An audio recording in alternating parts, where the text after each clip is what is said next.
Kati ya uganga na tiba ya kiasili? Naam, tofauti inaeleweka kati ya uganga na tiba ya kiasili.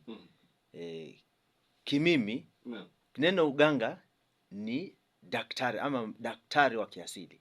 Ni jina moja. Lakini watu wamemistaken, wakaibadilisha. Ukiitwa mganga wa kiasili, bila shaka wewe ni mchawi. Wanasahau, yani hiyo ndio akili ya kwanza na nyingine inaingia kwenye akili ya watu. Kwa hivyo naweza sema hivi, tiba ya kiasili inahusu matibabu ya mimea. Uganga mara nyingi inaaminika kuwa unahusishwa mambo ya kiroho. Lakini mambo ya kiroho sasa mambo ya kiroho yamegawanyika sehemu mbili katika ufafanuzi. Wewe je, umechukua mambo ya kiroho sehemu gani? Tumeelewana? Sehemu mzuri ama sehemu mbaya? Tumeelewana vizuri?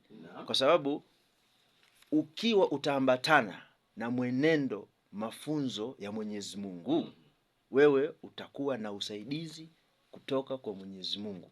Kwa sababu hakuna daktari zaidi ya Mwenyezi Mungu.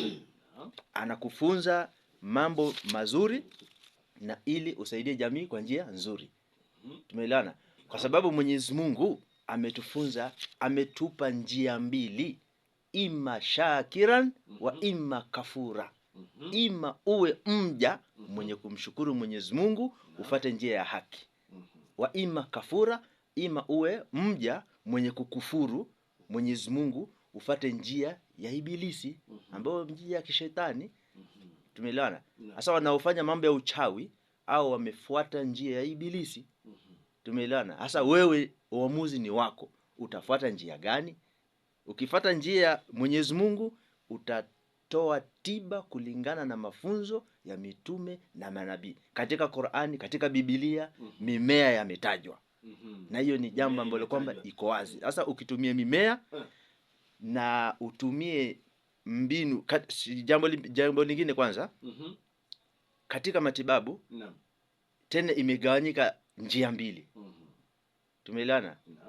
Imegawanyika njia mbili. Kuna tiba ya kutumia dawa za mitishamba na kuna tiba ambayo kwamba haitumii dawa. Mfano, kuna magonjwa ambayo kwamba wagonjwa wengi wameenda hospitalini. Kenyatta Hospital, Nairobi Hospital, hospitali kubwa referral na Eldoret huko. Anapimwa mgonjwa, damu, choo, kila kitu, hana maradhi.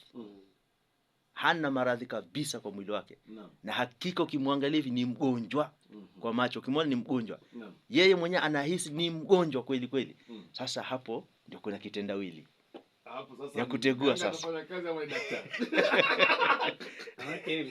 Kama ni mgonjwa, mgonjwa wake ukipima kwenye vipimo bana, zile sampuli haziashirii, hazionyeshi chochote. Sasa huyo ni ndugu, ni mgonjwa si mgonjwa. Sasa ndio sababu ametuelekeza kwenye tiba za aina mbili. Kwanza kuna tiba za kiimani na kuna tiba za kihalisia, kama hizo za kutumia dawa. Iwe ni dawa ya kutokana na mimea. Na daktari umenikumbusha, wanake mimi utotoni wakati na mdogo kuna dawa iliitwa haluli. Huko nyumbani tunaita halulu.